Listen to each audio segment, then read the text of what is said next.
अस्सलाम वालेकुम। प्रोग्राम 10 में खुश आमदीद। मैं हूं इमरान सुल्तान। बजट 2024-25 पेश हो गया। बजट के बाद प्रोविंशियल गवर्नमेंट्स जो हैं वो भी अपने बजट पेश कर रही हैं और साथ ही साथ जो मुल्क की सियासी फ़ज़ा है इस वक्त वो बजट के ऊपर बहुत ज़्यादा फोकस है, क्योंकि यहीं से कुछ रास्ते और भी निकल रहे हैं जिनकी खालिसतन सियासी वजूहात हैं। ये तमाम मामला क्या है, क्योंकि इस वक्त कम अज़ कम बजट के ऊपर सेम पेज पर पाकिस्तान पीपल्स पार्टी और मुस्लिम लीग नून हुकूमत जो है वो नज़र नहीं आ रही। क्या वजूहात हैं, ये सारी चीज़ें हम डिस्कस करेंगे। हमारे साथ मौजूद हैं निसार अहमद खोड़ो साहब, पाकिस्तान पीपल्स पार्टी से ताल्लुक़, एक सीजन पॉलिटिशियन। बहुत शुक्रिया सर आपके वक्त का। सबसे पहले तो ये बताइए कि क्या इख्तलाफात हैं, क्या तहफ़्फ़ुज़ात हैं पाकिस्तान पीपल्स पार्टी के कि जिनका इज़हार बजट से पहले जो है बजट स्पीच से पहले चेयरमैन बिलावल भुट्टो जरदारी की नाराज़गी की सूरत में दिया गया और उन्होंने बजट इजलास में भी शिरकत नहीं की थी। तो पर्टिनेंट बजट को लेकर क्या इख्तलाफात थे सर आपके? देखिए, ये बात अचानक तो नहीं हुई, क्योंकि चेयरमैन साहब ने 2-4 दिन पहले प्रेस कॉन्फ्रेंस भी की थी, पार्लिमानी पार्टी का इजलास भी हुआ था और उस पहले भी इस तरह की स्टेटमेंट्स आई थी कि हम कोalition पार्टनर हैं और कोalition पार्टनर से जो डिस्कशन होनी चाहिए, एक दूसरे को समझाना चाहिए, उस कमी रहेगी PMLN की हुकूमत की तरफ से। जाहिर है बजट बनता है पूरे साल के लिए और अवाम के लिए बजट बनता है। उस पार्टी का अपना एक मैनिफेस्टो है और हर एक जमात का अपना मैनिफेस्टो होता है। तो हम अपने मैनिफेस्टो को अमल बनाने के लिए अपने कोalition पार्टनर से ही, वो हमारे साथ ना बैठे तो तशनगी हो जाती है। हम अपने कोalition पार्टनर से ना कहें तो क्या कहें। असेंबली में हम बैठे हुए थे और ये बातें चल रही थी। आखिरी दिन तक ऐसी कोई बात नहीं हुई तो चेयरमैन साहब ने कहा कि मैं फिर इजलास में ही क्यों जाऊं। फिर PML ने टोकन पार्टिसिपेशन का हुक्म दे दिया कि जी 2-4 लोग आए। फिर से भी दिखाया कि हम सरकारी बेंचेस पे बैठे हुए हैं और हुकूमत के साथ हैं। हमें वैसे पता है कि सखर से हैदराबाद तक मोटरवे अभी तक नहीं बना। ठीक है।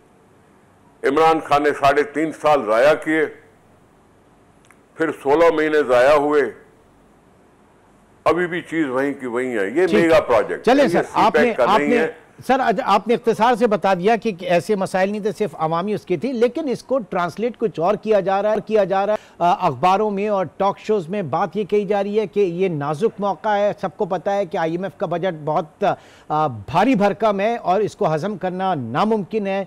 लिहाजा बजट की मंजूरी को लेकर पीपल्स पार्टी जो है वो पंजाब में पॉलिटिकल स्पेस के लिए जगह बनाना चाह रही है और हुकूमत के ऊपर इस वक्त दबाव डाल रही है। इसके ऊपर क्या पॉइंट ऑफ व्यू है सर आपका? देखिए, मैं दबाव डालने वाली क्यों बात करूं? अगर पहले से बातचीतें हुई हैं, अब जैसे चीफ मिनिस्टर उनका तो गवर्नर हमारा चीफ मिनिस्टर तो गवर्नर उनका, और फिर हुकूमत साजी में सदर पाकिस्तान और चेयरमैन सेनेट और डिप्टी स्पीकर नेशनल असेंबली, ये सारी चीजें अगर तय थी तो पंजाब में भी हमारा थोड़ा बहुत तो हिस्सा है। अब उनका अगर सिंध में नहीं है तो इलेक्शन में रिजल्ट्स की बात थी। इलेक्शन के रिजल्ट में PMLN को कामयाबी नहीं हो सकी यहां पर, लेकिन फिर भी उन्होंने मांगा गवर्नर, तो हमने कहा गवर्नर आपका। रही बात पंजाब की, तो पंजाब में कुछ अरकान हमारे हैं, ठीक है, हमने गवर्नर बना लिया क्योंकि वो अरेंजमेंट थी। और अगर पंजाब की हुकूमत में कोई नेगोशिएशन या कोई बातचीत अगर हुई थी तो उसको कंप्लीट होना चाहिए। ठीक है, उनके पास मेजॉरिटी पूरी की पूरी है, हमारे कुछ लोग अगर उनके साथ मिल जाते हैं तो कोई बड़ा फर्क तो नहीं पड़ेगा। बट सर, कहा यह जा रहा है कि तमाम आईनी ओहदे आपके पास हैं, सदारत आपके पास है, चेयरमैन सेनेट आपके पास है, डिप्टी स्पीकर कौमी असम्बली आपके पास है, 2 गवर्नर्स आपके पास हैं, तो ये जो पावर शेयरिंग पहले तय की गई थी ये वही in line with the given scenario थी। और फिर दूसरा ये कि अब पीपल्स पार्टी जो है, ये कहा जा रहा है, ये अगलों की बात है जो मैं आप तक पहुंचा रहा हूं और आपका पॉइंट ऑफ व्यू जानना चाह रहा हूं कि ये कश्ती जो है शहबाज शरीफ साहब किसी तरीके से खींचतान कर लेकर आ गए, तो एक अच्छा मौका देखकर इसमें सवार होना चाह रही है पीपल्स पार्टी। इसके ऊपर कमेंट कीजिएगा। और दूसरा ये कि अब से थोड़ी देर पहले राना सनाउल्लाह साहब जो उनका स्टेटमेंट आया है कि तमाम चीजें तय हो गई हैं पीपल्स पार्टी के साथ, तो क्या तय हुई हैं ये भी बता दीजिएगा। मैं अर्ज करूं कि मैं उस टीम में नहीं हूं जो आपस में मुज़ाकरात कर रही है, मैं सिर्फ अंदाजा लगा सकता हूं। मैं समझता हूं पाकिस्तान पीपल्स पार्टी बहुत संजीदा सियासी पार्टी है और जिसने असेंबलियों को बरकरार रखने में बड़ा अहम किरदार अदा किया। चाहे वो 2018 की असेंबली थी तो पीपल्स पार्टी ने किरदार अदा करके दूसरों को कहा था कि बायकॉट न करो, आओ अंदर बैठते हैं और फिर हुकूमत का मुकाबला करते हैं, और उन्होंने किया। अभी भी संजीदा सियासी पार्टी है और ये बातें करना कि अवाम के पे कुछ और स्कीमें ले आओ, मैं समझता हूं पीएमएल की हुकूमत जो भी है, कोalition हुकूमत है, वो इसका तदारक करेगी और मामला अल्लाह करेगा निमट जाएंगे। ठीक है, लेकिन गवर्नर पंजाब जो हैं वो आज स्टेटमेंट उन्होंने दिया कि कोई बहुत अच्छा तजर्बा नहीं है पीपल्स पार्टी के साथ काम करने का। देखें, हम उनके साथ 2008 से 2013 में भी हुकूमत का हिस्सा थे। शहबाज शरीफ साहब वजीर आला थे, उनकी टोटल मेजॉरिटी नहीं थी, इसलिए हमने उनकी मेजॉरिटी बनाई। चलते चलाते शहबाज शरीफ साहब ने फिर किसी और जमात क्यू लीग से सलाम बढ़ाई। हमारे वज़रा भी थे लेकिन तजुर्बा कुछ ठीक नहीं रहा था, जिसकी तरफ गवर्नर पंजाब ने इशारा किया कि पहले का तजुर्बा कोई इतना खुशकर नहीं था। ये उस तरह की बात है। अभी असेंबली में हम बैठे हैं, सूबाई असेंबली का हिस्सा हम नहीं है, ये सूबाई हुकूमत का हिस्सा नहीं है। और अभी तो कोई ऐसी बात नहीं है कि क्या बातें हो रही हैं, क्या नेगोशिएशन हो रही है। ठीक है, लेकिन बात ये की जा रही है वफाकी हुकूमत कि नहीं, विफाक वो जो है चाह रहे हैं कि आप विफाक में ज्वाइन करें। वहां पे इसहाक डार साहब जो हैं वो डिप्टी प्राइम मिनिस्टर जो है इसीलिए बनाया गया कि जब कभी भी बिलावल भुट्टो ज्वाइन करेंगे तो उनको वो स्लॉट दी जाएगी वजीर खारजा वाली। लेकिन दूसरी तरफ यहाँ पे शायद पीपल्स पार्टी उसका इंटरेस्ट पंजाब के अंदर, आपकी सूबाई हुकूमत के अंदर ज्यादा इंटरेस्ट है उसका। देखें, अभी तो चेयरमैन बिलावल साहब ने, पार्टी की सेंट्रल एग्जीक्यूटिव कमेटी ने हुकूमत में शामिल होने का फैसला नहीं किया। वो जब आएगी तब आएगी बात। आपने उसको वजीर खारजा का मनसब दे के रखा हुआ है, इसहाक डार साहब को आपने डिप्टी प्राइम मिनिस्टर का दे रखा है। ये बातें वक्त से पहले की है, मैं समझता हूं उसमें नहीं। रही बात कि बजट पेश हुआ है, उसमें यकीनन इस बजट में टैक्सेशन पे बहुत ज्यादा तवज्जो दी गई है और शायद टैक्स बढ़ाए भी गए। ठीक है, अगर तनख्वाहदार तबका, उसके लिए अगर इन्होंने टैक्स लगाए हैं तो दूसरी तरफ से बेसिक पे बढ़ाई भी है।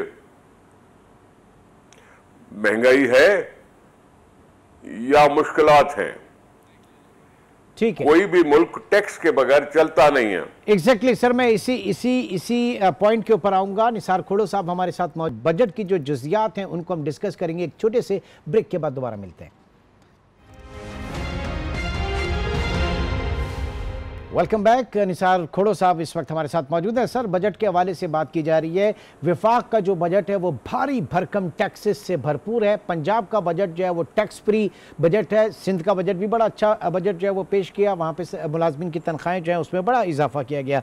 बात सारी ये है कि हमारी प्रायोरिटी, क्योंकि पाकिस्तान को आगे लेकर चलना है, तो 18वीं तरमीम के बाद आपका हेल्थ, एजुकेशन जो है ये प्रोविंशियल सब्जेक्ट्स हो गए। क्या आप समझते हैं कि मौजूदा जो एलोकेशन है, चाहे वो विफाक की या प्रोविंसेस की, टुवर्ड्स एजुकेशन, पाकिस्तान एक कदम भी आगे बढ़ सकता है इस एलोकेशन के साथ, which is hardly less than 2% of our GDP? देखें, बात सुने, कौम में अगर अवाम सेहतमंद नहीं होंगे तो सोचेंगे अच्छा कैसे, और फिर तालीम याफ्ता नहीं होंगे तो नए रास्ते कैसे तलाश होंगे। इसलिए तो मैं कह रहा हूं कि सेहत और तालीम के लिए जो भी फंडिंग हो रही है वो काफी नहीं है। आप अखबारों में पढ़ लेंगे इतने 100 अरब रुपए, लेकिन जितनी जरूरियात है उनके सामने ये 100 अरब काफी नहीं है। एनएफसी अवार्ड तो आया नहीं, 2025 शुरू हुआ चाहता है, 2008 में आया था, 2010 में आया था, अभी 2025 में आना चाहिए था। हो सकता है उन्होंने कुछ सूबों के हिस्से बढ़ाए हो। जो कॉन्स्टिट्यूशनल रिक्वायरमेंट होती है कि एक हिस्सा बढ़ तो सकता है, कम नहीं हो सकता। बात यहां हो रही टैक्सेस की। देखिए, टैक्स नेट कैसे बढ़ाएंगे हम? आप भले रेट जो है वो कम रखो, लेकिन दायरा बढ़ाओ। तो सर, उस दायरे को बढ़ाने के लिए में आना सर जी, उस दायरे को बढ़ाने के लिए एग्रीकल्चर जो इनकम टैक्स है उसको लेकर आना चाहिए ना, जो पार्लियामेंट के अंदर फिर एग्रीकल्चर सारे बैठे। मैं अर्ज कर रहा हूं जी, मैं अर्ज कर रहा हूं, एग्रीकल्चर को पहले इनकम टैक्स लगाओ, लेकिन रिटेलर्स को भी छोड़ो नहीं। बिल्कुल किसी को नहीं छोड़े। ये बड़ी अच्छी बात की सर आपने। आई मस्ट अप्रिशिएट कि एग्रीकल्चर को सबसे पहले टैक्स लगाओ, लेकिन रिटेलर को भी ना छोड़ो, रियल एस्टेट वाले को भी ना छोड़ो। देखिए, बात सुने जी, ये ज़राई इनकम टैक्स हम भरते हैं, उनके लिए उतनी माफी है जितनी इंडस्ट्री वालों को माफी है। 4 लाख पर माफी है कि 4 लाख बचा लेते हो तो उस पर कोई टैक्स नहीं लगेगा। यही फैक्ट्रियों वालों के पास भी है। हम उससे बढ़ के जो आमदनी होती है उस पर टैक्स देते हैं, उसमें बाकायदा स्लैब बने हुए हैं, वो 15% और 20% और 25% ये भरी जाती नहीं है। तो सर फिर वो रिफ्लेक्ट कहां? 23% सर 23% जो है वो एग्रीकल्चर आपकी जीडीपी में है। टैक्सेस में आप उठा लें, कितना परसेंट टैक्सेस में होता है एग्रीकल्चर का सर? एक मिनट, मेरे से बहस बाद में करना। ये जो टैक्स रिटर्न भरे जाते हैं ना ज़राई इनकम टैक्स के, उसमें कहीं ना कहीं ह्यूमन एरर के तौर पर खामी रह जाती है कि सब लोग नहीं भरते। ओके। जो असेंबलियों के इलेक्शंस में खड़े हैं उनकी तो सारी जांच पड़ताल होती है। जो दूसरे आबादगार हैं उनके लिए अच्छा सा सिस्टम बनाना चाहिए कि अगर कोई खुद से जाहिर न भी करे तो कुछ ऐसा तरीकेकार अख्तियार किया जाए कि इनकम टैक्स वहां से भी आए। सही है। रिटेलर्स हैं, महंगाई के लिए अवाम रोते हैं, महंगाई के लिए हुकूमत को गाली पड़ती है। ये जो लोग कस्टमर्स हैं ये कहां जाते हैं? रिटेलर्स के पास। रिटेलर्स अपने मनमानी अगर रकम रखेंगे तो अवाम पर बार पड़ता है। रिटेलर्स अपनी उस प्राइस लिस्ट को सर बिल्कुल होना चाहिए। I got your point sir, I got your point कि रिटेलर्स को अगर प्राइस लिस्ट पे चलते होते तो ये सारी महंगाई का मसला न होता। मैं तो रॉ मटेरियल पैदा करने वाला हूं। जो आबादगार है ना, जो रिटर्न मिलता है ना, वो कम से कम आबादगार तो मिलता है। ओके, कम से कम। सर आप बिल्कुल सही कह रहे हैं। मेरा एक जवाब मैं चाहूंगा कि जो पार्लियामेंटेरियंस कह रहा हूं सर जी, जो टैक्स आबादगार को मैं जो इस निजाम को समझाऊं, आप बिल्कुल सही समझे सर, लेकिन आवाजगार को सर मेरा एक छोटा सा सवाल है कि पार्लियामेंटेरियंस की जो टैक्स डायरेक्टरी पहले छपा करती थी, जारी होती थी, अब क्यों नहीं होती वो? क्या मैं नहीं समझा? पार्लियामेंटेरियन की जो टैक्स डायरेक्टरी होती थी सर, पार्लियामेंटेरियंस की, आपको याद होगा माजी में छपा करती थी, माजी में उनके टैक्सेशन जो है वो सामने आते थे, रिटर्न सामने आते थे, अब वो नहीं करता है एफबीआई? नहीं, हमने किसी को रोका नहीं है। एसेट्स एंड लायबिलिटीज डिक्लेरेशन हर साल होती है, इलेक्शन कमीशन में होती है। उसको किसी ने नहीं रोका बताने के। एग्रीकल्चर के छोड़कर जो एफबीआर के रिटर्न्स होते हैं वो भी भरे जाते हैं, किसी ने नहीं रोका उसको खोलने से। ये आपको गलतफहमी है, सर मसला सिर्फ ये है जी, पाकिस्तान को जो मैं समझाऊं,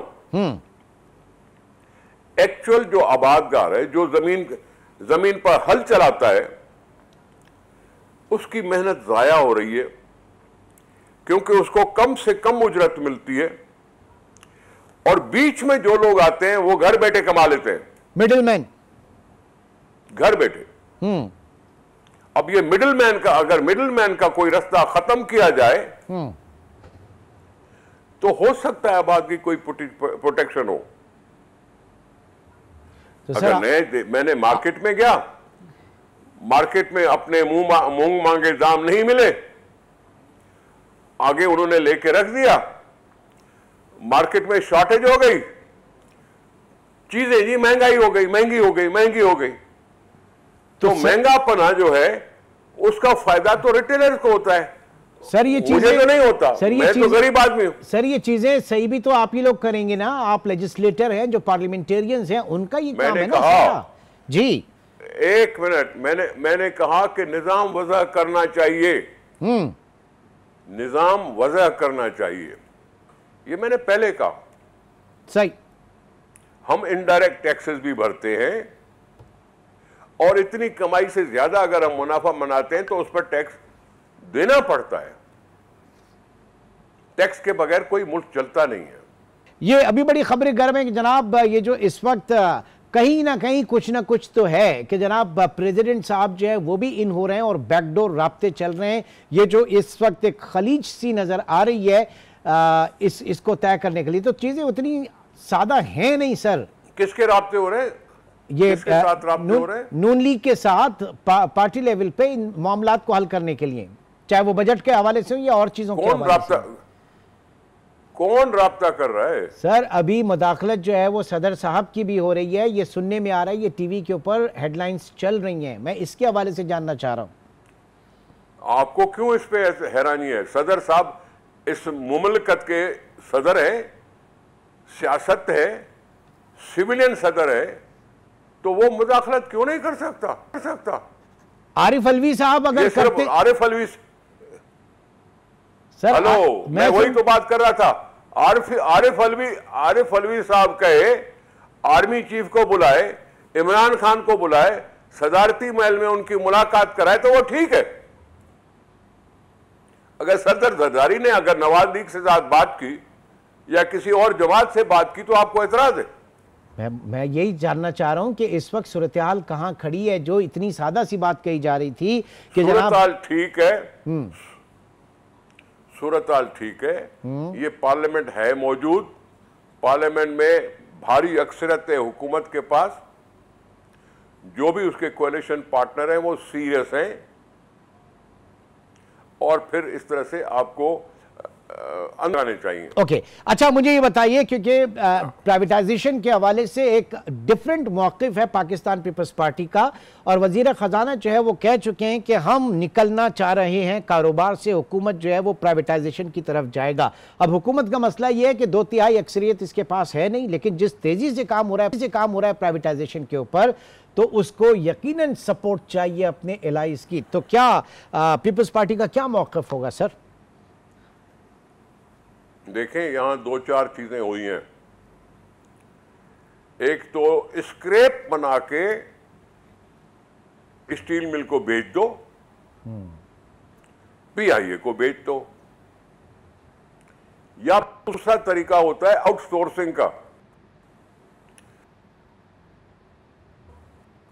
आपसे संभल नहीं पा रहा तो किसी और को संभालने के लिए दो। तरीके निकालने पड़ते हैं। हम प्राइवेटाइजेशन के बेचने वाले अंदाज पे तो हो सकता है मुखालफत करें, लेकिन आउटसोर्सिंग तो अभी भी हम खुद भी कर रहे हैं। पब्लिक प्राइवेट पार्टनरशिप, ठीक है, हाँ, उसकी तरफ से नहीं जा रहे हैं। हम प्रमोट करें ना पब्लिक प्राइवेट पार्टनरशिप को भी। तो आउटसोर्सिंग का मतलब भी यही होता है। ठीक जी, अल्लाह करे जिंदा रहे और बढ़े। चले जी, बड़ी अच्छी बात है। आपके पास फंडिंग कम है, नहीं, बड़ी अच्छी बात है, ये थॉट है। अगर आपके पास, तो मैं क्या बोल रहा हूं, अगर फंडिंग कम है, अगर हम उनकी जरूरतें पूरी नहीं कर सकते, तो बहुत से ऐसे होंगे इन्वॉल्व होना चाहें, उनसे नेगोशिएशन होनी चाहिए, उनसे एतमाद में लेके नेगोशिएशन करो ना। हम तो ये कह रहे हैं सिर्फ। ठीक है, ठीक है जी, ठीक है जी, बहुत बहुत शुक्रिया। हमारे साथ मौजूद थे निसार अहमद खोड़ो साहब, पॉलिटिशियन, पाकिस्तान पीपल्स पार्टी से ताल्लुक़, और इस वक्त जो इख्तलाफात हैं उसके ऊपर भी बात हुई, और आगे बिलखुसूस प्राइवेटाइजेशन के हवाले से जो उनका मौक़िफ़ है पाकिस्तान पीपल्स पार्टी का, पब्लिक प्राइवेट पार्टनरशिप, ना ये कि अपने असासे जो है उनको बेच दिया जाए, एक वाज़ेह मौक़िफ़ है। इसके ऊपर आगे आने वाली जो डिबेट यकीनन होगी। एक ब्रेक की कॉल, और ब्रेक के बाद हम बात करेंगे पाकिस्तान जैसे मुल्क में जब हम बात करते हैं कि तालीम ही सब कुछ है, तो फिर तालीम के ऊपर जो आपकी बजट एलोकेशन है वो आपके जीडीपी के 2% से भी कम है, हार्डली 1.5% है। इससे मुल्क कैसे आगे चलेगा, एक छोटे से ब्रेक के बाद बात करेंगे।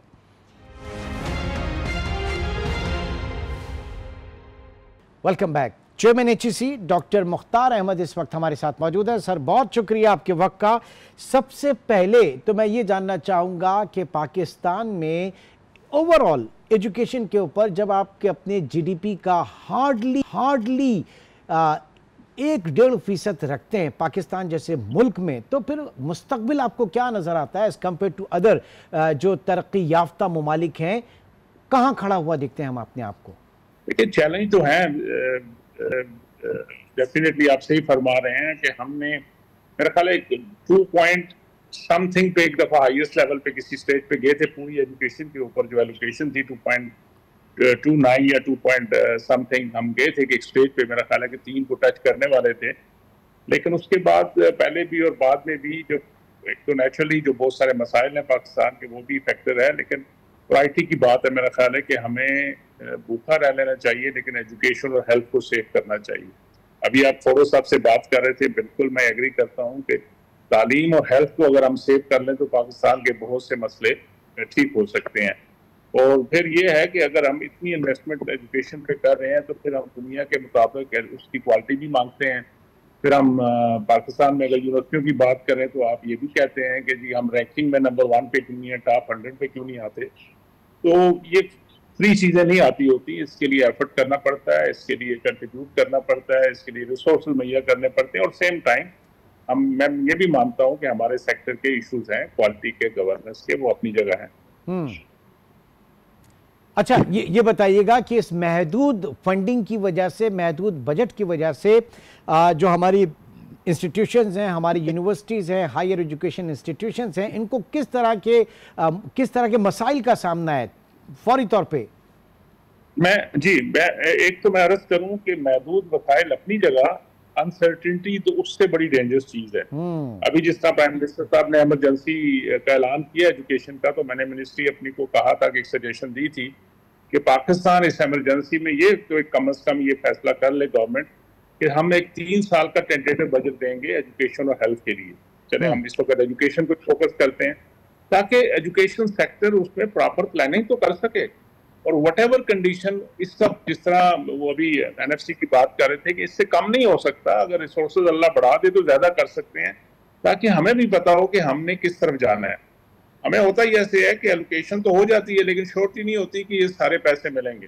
फिर हमें दरमियान में रोक दिया जाता है कि जी कि आप अभी नहीं कोई फाइनेंशियल कमिटमेंट ना करें, और जिसकी वजह से बहुत से चीजें चलती हैं, रुक जाती हैं, चलती हैं, रुक जाती हैं, तो उस वजह से अनसर्टेनिटी की वजह से भी मसाइल होते हैं।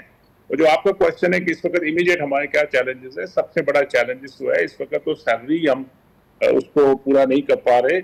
इसी वजह से हमने सारे सूबों से भी रिक्वेस्ट की हुई है, और सिंध ने बहुत अच्छा कदम किया, बलूचिस्तान भी सुना है वो अच्छे रिसोर्स कर रहे हैं, पंजाब गवर्नमेंट से भी बात हुई है, वो भी इंशाल्लाह करेंगे, केपी से भी, कि ये फेडरेशन और सूबों को मिलके इन जो गैप्स हैं इसको फिल करना पड़ेगा। अभी तो सैलरी के मसले नहीं खत्म हो रहे। फिर दूसरा जो बड़ा मसला आ रहा है, क्योंकि फॉरेन करेंसी की कंपोनेंट का मसला है, हमें अपनी रिजर्व को एक खास हद तक दिखाना भी है, क्योंकि इतने फाइनेंशियल क्राइसिस में से गुजरे हैं, तो उसकी वजह से हम बहुत सारे स्कॉलरशिप हमने रोक दिए हुए हैं, जो पिछले सालों से कई लगातार चीज चल रहे थे, लेकिन हमने पिछले 2 साल से कुछ बच्चों को अब बाहर नहीं भेज पा रहे, क्योंकि मेरे लिए तो मसला एचईसी के लिए खासकर बड़ा मसला ये है कि जो 3000 बच्चे बच्चियां बाहर पढ़ रहे हैं उनको पहले कैसे सेव किया। तो नई कमिटमेंट हम नहीं ले रहे, बच्चे सिलेक्ट भी हैं, 250 से ज्यादा बच्चे बच्चियां इस वक्त सिलेक्ट हैं, उनके एडमिशन हो चुके हैं, उनकी प्लेसमेंट हो चुकी है यूनिवर्सिटियों पे, लेकिन नहीं भेज रहे हम, क्योंकि फाइनेंशियल हमें रिसोर्सेज कंस्ट्रेंट नजर आते हैं और अनसर्टेनिटी नजर आती है कि क्या हमको पैसे बाहर भेज सकेंगे कि नहीं। इसके अलावा जो रिसर्च का जो है उस पर भी उसका इम्पैक्ट आ रहा है, नई जो एक्सेस बढ़ाना है उस पर भी आ रहा है, इम्पैक्ट आ रहा है, क्योंकि हार्डली हमने अभी 13% टर्शियरी एजुकेशन एक्सेस रेट को टच किया है, जबकि हमारे नेबरिंग कंट्री में बांग्लादेश हमसे आगे चला गया इस मामले में। तो ये इशू चैलेंजेस तो है अपनी जगह, बिल्कुल सही फरमाया। लेकिन सबसे बड़ा मसला ये है क्या, एज यू सेड कि उन्होंने तालीमी इमरजेंसी की बात की, एजुकेशन इमरजेंसी की बात की, और उस इमरजेंसी में जहां वॉर फुटिंग के ऊपर काम करना चाहिए वहां पे आपका जो एलोकेशन है, बजट है, वो last year 1.7% of our GDP था, अब वो 1.5% ऑफ आवर जीडीपी, 0.2% का उसमें भी नीचे आए। ये हमारा हाल है सर। नहीं, अभी हम इसको अभी कुछ तो कमेंट नहीं कर सकते, क्योंकि बजट सेशन चल रहा है और अभी सूबों ने अपने बजट नहीं किए, तो ओवरऑल देखेंगे तो नंबर डिफरेंट होगा। लेकिन ये जरूरी है कि लुकिंग एट दी पॉपुलेशन, हमारा 65% हम कहते हैं यंग लोग हैं, और जिसमें 15-16 करोड़ बच्चे बच्चियां बनते हैं, और यही हमारा गोल्ड माइन है। अगर हम इनको अच्छी इकोसिस्टम दे सके, अच्छी तालीम तरबियत कर सके, तो मेरा ख्याल है Pakistan is set to go for an prosperous country, और जल्दी जा सकता है अगर हमारी प्रायोरिटी फिक्स ये इसमें बेहतरी आ जाए। सर 18वीं आईनी तरमीम जो है वो सूबों को खुद मुख्तार बनाती है, हेल्थ एंड एजुकेशन जो है वो प्रोविंशियल सब्जेक्ट्स हो गए हैं, तो सूबों की कितनी बड़ी जिम्मेदारी, और अगर जिम्मेदारी की जहां हम बात करते हैं तो वहां सवाल ये भी पैदा होता है कि क्या ये जो ट्रांसफर हुआ है ये ट्रू लेटर एंड स्पिरिट हुआ है या नहीं हुआ, ये डेवल्यूशन जो है ये ट्रू लेटर स्पिरिट हुई है या नहीं हुई है, इसके ऊपर भी सवाल ये निशान है। नहीं, बात यह है कि हम नॉन इशू को बड़ा इशू बना देते हैं, इशू ये नहीं है। 18 अमेंडमेंट से पहले भी तालीम सूबों के पास थी, इवन हायर एजुकेशन। 18 अमेंडमेंट के बाद भी तालीम उन्हीं के पास है, एडमिनिस्ट्रेटर सारा उनका कंट्रोल है। फेडरेशन जरूर ये है कि 18 अमेंडमेंट के बाद भी through higher education commission contribution करती है, डेवलपमेंट के प्रोजेक्ट देती है, और वो फेडरेशन को करना चाहिए। मैं अभी पिछले दिन आपको पता होगा बड़ा ह्यू एंड क्राई हुआ जब गवर्नमेंट ने फैसला कर लिया, मिनिस्ट्री फाइनेंस ने हमें बताया कि इस साल के बाद नेक्स्ट फाइनेंशियल ईयर से सूबे अपनी यूनिवर्सिटियों की फंडिंग खुद करेंगे, एचईसी को सिर्फ फंडिंग मिलेगी जो फेडरल यूनिवर्सिटियों के लिए होगी। तो हमने सबसे ज्यादा रेजिस्ट किया और रिक्वेस्ट की प्राइम मिनिस्टर साहब से और बाकी जो people who matter in finance ministry, बाकी लोगों से, मिनिस्टर से, बाकी सब लीडरशिप से, एंड थैंक्स गॉड और शुक्रिया प्राइम मिनिस्टर साहब ने कि उनको फिर वो डिसीजन विड्रा कराया गवर्नमेंट का, और हमें वापस जो पिछले इस साल ऑन गोइंग में बजट है उसको दोबारा हमें अलाउ किया है। क्योंकि ये बच्चे हमारे एक चीज समझनी चाहिए, हमें ठीक है 18 अमेंडमेंट है, उसमें जिम्मेदारी सूबों की तरफ चलेगी, लेकिन क्या पाकिस्तान अफोर्ड कर सकता है कि एक हिस्सा पाकिस्तान का तो बहुत अच्छे बच्चे पढ़ जाएं और दूसरे हिस्से में क्योंकि उनके पास रिसोर्सेज कंस्ट्रेन नहीं है, उनकी प्रायोरिटी नहीं है, कोई सूबे की और पैसे खर्च नहीं करता, तो हम कहें जी आपका मसला है। तो मेरा अपना ख्याल है एजुकेशन में पाकिस्तानी होने के नाते कि फेडरेशन को अपना रोल रखना चाहिए, लेकिन इससे ज्यादा सूबों को अपना, और मैं बिल्कुल बार बार मिसाल देता हूँ अपने सूबे सिंध की, कि उन्होंने माशाल्लाह अगले साल के लिए मेरा ख्याल है 32-33 अरब से ज्यादा हायर एजुकेशन में रख रहे हैं। तो बाकी सूबों को मैंने मल्टीपल कम्युनिकेशन की है, ऑनरेबल चीफ मिनिस्टर साहबान को भी, गवर्नर साहबान को भी लेटर लिखा है, उनके सेक्रेटरीज को भी लिखा है कि आने वाले बजट के लिए और भी बहुत जरूरी हो गया कि हर सूबा अपने सूबे के अंदर जो यूनिवर्सिटियां हैं, इंक्लूडिंग गिलगित बल्तिस्तान, आजाद कश्मीर, कि वो उसमें अपना शेयर डालें, क्योंकि खाली फेडरेशन के लिए पॉसिबल नहीं है, क्योंकि एनएफसी के बाद फेडरेशन के रिसोर्सेज उतने नहीं है जितने नजर आते थे कभी या होने चाहिए थे।